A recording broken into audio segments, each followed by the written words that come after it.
হাতের কাজের এক একটি পণ্য আসলে কোনো সাধারণ পণ্য নয়। এতে মিশে থাকে হাজারো রকমের ভাবনা। সে ভাবনাটাও শুধু একার নয়। যতগুলো হাত ঘুরে একটি হাতের কাজের পণ্য তৈরি হয়, প্রত্যেকেরই ভাবনা এর সাথে মিশে থাকে। কলমের আঁচড় থেকে সূচের ফোড়ে, ধোপার বাড়ি অথবা লন্ডিতে, প্যাকেজিংয়ে, কুরিয়ারে, সর্বশেষ ক্রেতার হাতে।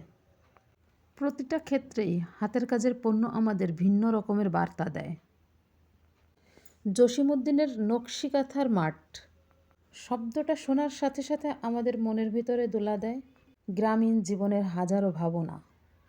তেমনি করে আমাদের নকশি পণ্যগুলো শহর, গ্রাম, দেশ, দেশান্তর সবখানেই বাঙালিয়ানার ভিন্ন রকমের বার্তা বহন করে।